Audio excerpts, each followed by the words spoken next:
Hi friends! Thanks for tuning in. If you like this video, please give it a like, comment below, and take a moment to subscribe to our channel.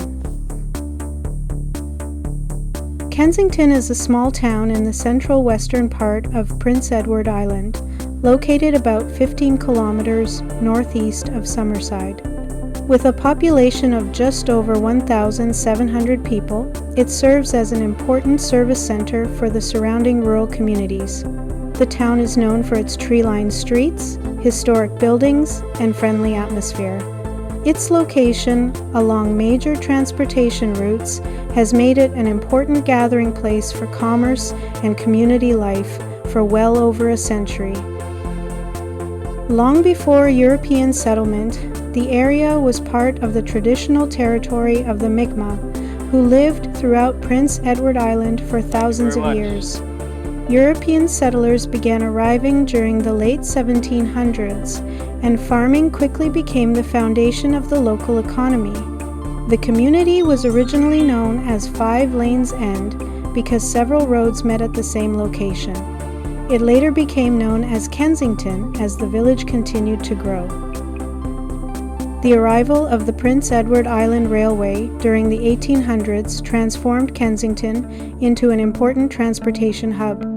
The railway allowed farmers to move potatoes, livestock, dairy products, and other goods to markets across the island and beyond. The town expanded around the railway station, attracting merchants, hotels, blacksmiths, and other businesses that supported both local residents and travelers. Although rail service eventually ended, the former railway corridor has found new life as part of the Confederation Trail, which is now popular with walkers and cyclists. Agriculture continues to play a major role in the local economy. The fertile red soil surrounding Kensington supports large potato farms, grain production, dairy farming, beef operations, and other agricultural businesses. Food processing and agricultural services also provide employment throughout the region. Tourism adds another important source of income during the warmer months. One of Kensington's best-known landmarks is its historic railway station, which has been carefully preserved and now serves as a visitor information center and museum. The building reflects the important role that rail transportation once played in connecting communities across Prince Edward Island. The surrounding downtown area features several heritage buildings that help preserve the character of the town's early commercial district. Housing in Kensington remains relatively affordable compared with many larger Canadian communities, although prices have increased in recent years due to strong demand across Prince Edward Island. The average home price is generally between $350,000 and $450,000 depending on the property's size, age, condition, and location. Homes close to the town center and newer developments often command higher prices. Today, Kensington continues to balance its agricultural roots with modern growth and development. Its strong local businesses, community spirit, historic character, and central location make it an important part of Prince Edward Island.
Thanks for watching!